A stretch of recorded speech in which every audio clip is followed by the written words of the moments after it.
Gry, jak każde medium, mają swoje białe kruki. Tytuły, których cena potrafi zawrócić w głowie, choć do cen za rzadkie książki jeszcze bardzo daleka droga. Warto pamiętać, że i w grach znajdziemy tytuły dostępne tylko dla najzagorzalszych fanów z najbardziej wypchanym portfelem. Zebrałem 11 gier na systemy 8 i 16-bitowe. Oczywiście są to gry, których cena jest najwyższa, więc i przy okazji dostępność w zasadzie miejscami zerowa.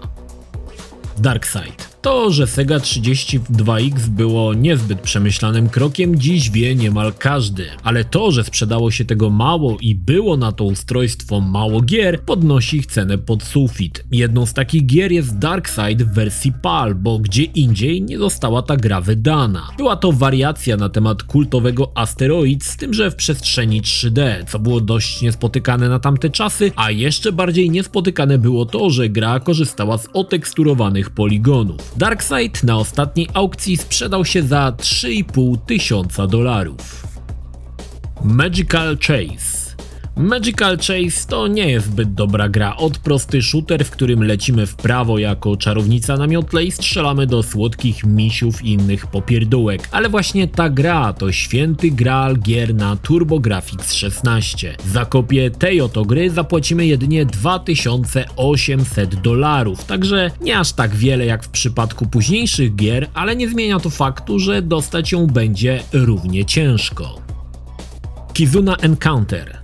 Ta japońska bijatyka bardzo często jest wymieniana jako najdroższa gra na Neo Geo, ale tylko w wersji PAL. Sama bijatyka może nie zachwyca, ale jej rzadkość sprawia, że niejednemu kolekcjonerowi podskoczy ciśnienie, gdy zobaczy kopię na aukcji. Nie do końca wiadomo, dlaczego SNK wycofało grę z rynku europejskiego, ale udokumentowanych jest 10 istniejących kopii na rynku, przy czym ani jedna póki co nie pokazała się na aukcjach. W 2013 roku gra była wyceniana na 12 do 13 tysięcy dolarów. Jednakże dziś cena ta może być i kilkukrotnie wyższa. Warto dodać, że gra była sprzedawana głównie w Austrii i Niemczech, więc jak macie jakąś rodzinę w Niemczech, może warto popytać, a nuż widelec na strychu odnajdzie się kilka kopii Kizuna Encounter. Nie zapomnijcie tylko wtedy podesłać mi jednej do pudła pełnego barachła oczywiście.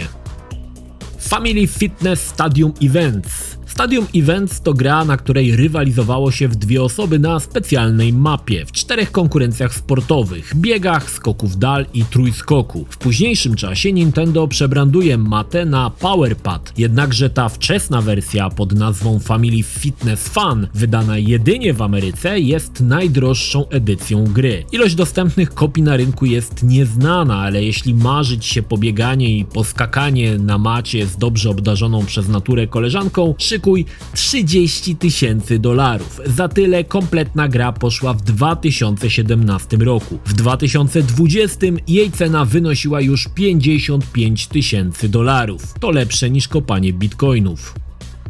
Nintendo Power Fest 94. W zasadzie jest to kartridż z grą, choć można powiedzieć, że tak nie do końca.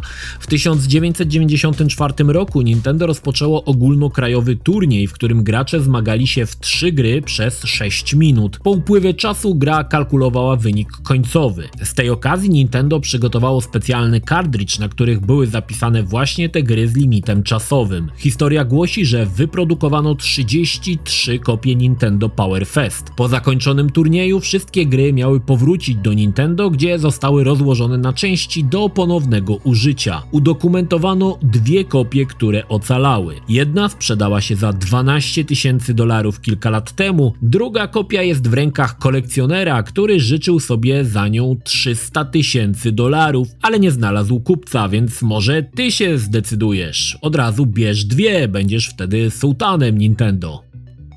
Lakers vs Celtics. Gra legenda, o której mało kto słyszał, a ten kto słyszał nie wierzył, że istnieje. Smaczku dodaje fakt, że jest to wersja PAL. Wersja NTSC kosztuje kilka groszy, ale PAL to już zupełnie inna przegródka waszych portfeli. EA wyprodukowało jedynie 192 kopie, które miały zostać zniszczone, gdyż firma nie dostała licencji na wydanie gry w Europie. Jak to zwykle bywa, znaleźli się osobnicy, którym żal było niszczyć grę i ocalili ją od niechybnego losu. pomysł. Na świecie istnieje 13 udokumentowanych kopii tejże gry. Cena? Ostatnia kopia, która była dostępna na eBay, sprzedała się za 8000 funtów. Co ciekawe, wszystko w tej grze jest ekstremalnie rzadkie i drogie. Sam manual poszedł za 354 funciaki. Całkiem niezła cena jak na grę o koszykówce. Gdy oglądacie ten film, nadal jest dostępna aukcja na eBay, gdzie ktoś sprzedaje pełen zestaw gier na Mega Drive'a i ma też w tym właśnie Lakers vs Celtics. Jeśli tylko macie 40 000 funtów, możecie dobić deala już dziś. Ale to nie jedyna koszykówka, która warta jest tysiące złotych, ale o tym kiedy indziej. Nintendo World Championship. Kolejna gra, która potrafi zmiażdżyć niejednego kolekcjonera. Gra na NES-a, która została zaprojektowana przez Nintendo na czas trasy marketingowej promującej konsolę. Na karcie znalazły się 3 gry: Super Mario, Rad Racer i Tetris. Dodatkowo zapisane były najwyższe oficjalne wyniki z danych gier. Gracze walczyli o cenne nagrody, pieniądze, trofea, a najwięksi szczęśliwcy dostawali właśnie tego karta. Te były w kolorze szarym dla plebsu i w kolorze złotym, no i w zasadzie były na wagę złota. Niezależnie czy kart złoty czy szary, cena zwala z nóg niejednego szejka arabskiego. Powstało jedynie 26 kartridży i taka ilość jest dostępna na świecie. Ile ubędzie ci z konta, jakbyś się zdecydował? W cenach jest niestety spory rozstrzał, od 13 000 euro aż do 70 000 euro. No, chyba że sprzedający jest z Borucina. Tetris. Tetris najrzadszą grę na świecie, ale jak to? Ano, w tamtym czasie Sega rozpoczęła produkcję tej klasycznej, logicznej gry Aleksieja Parzytnowa na konsolę Mega Drive. Niestety nie uszło to uwadze Nintendo, które na Tetrisa miało wtedy wyłączność. Sega nie miała innego wyjścia, jak wyprodukowane kartridże zniszczyć i zapomnieć. Tak też się stało. Ocalało 10 znanych na tę chwilę kopii tej gry. Jak się domyślacie, przeciętnego gracza raczej nie będzie stać na kupno tejże gry. Na aukcji pojawiła się w 2011 roku z licytacją zaczynającą się od $1 miliona.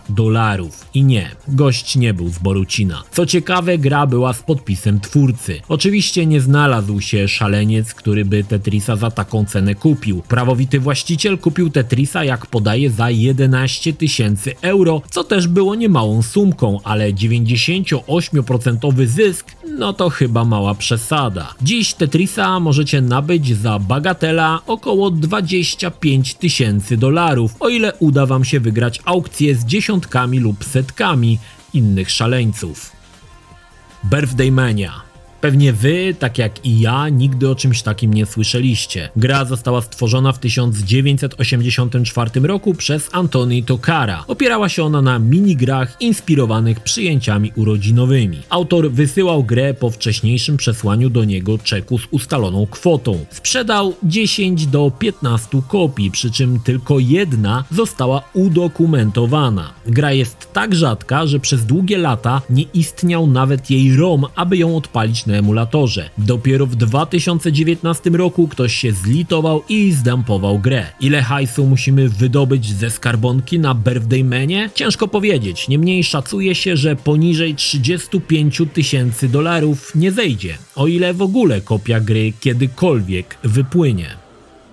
Air Raid. Słyszeliście kiedyś o tym cudzie? Przez lata gra była uważana za piracki bootleg lub po prostu fake, a to z powodu dziwnego kształtu kartridża, jakiego na tym systemie się nie spotykało. Grę stworzyło studio Menavision i gra nie należała do najlepszych tytułów. Ciężko nawet znaleźć jakąkolwiek informację o samym deweloperze. Tutaj z pomocą przyszli internauci, którzy rozpoczęli poszukiwania na własną rękę. Trop prowadził do sklepu z zabawkami Mena, jednakże choć adres kierował na ten właśnie sklep, ciężko powiedzieć, na ile jest to realne. Sklepu nie ma od dawna, więc i tajemnica gry Air Raid nadal krąży. Oczywiście najbardziej cenna jest kompletna edycja z pudełkiem i instrukcją. Tą sprzedano na ostatniej aukcji za ponad $33 000. Grę w posiadaniu miał niejaki Harv Bennett, który natrafił na nią podczas porządkowania z córką magazynu. Jak wspomina kupiec, dostał ją na próbę od przedstawiciela Menavision, aby zobaczyć, czy chce zamówić ich więcej, gdyż w tamtym czasie Bennett prowadził sklep z grami. Ze wspomnień wynika, że była to ostatnia kopia tajemniczej gry w posiadaniu nie mniej tajemniczego sprzedawcy. Gra była kiepska i Bennett chciał oddać grę, ale tajemniczy gość pozwolił mu ją sobie zostawić. Co ciekawe, w internecie znajdziecie film, gdzie Bennett wraz z córką odnajdują Air Raida, który jest w stanie w zasadzie idealnym i kompletnym. Na świecie są udokumentowane 23 kopie tej gry, jednak o kompletnej wiadomo tylko o tej jednej.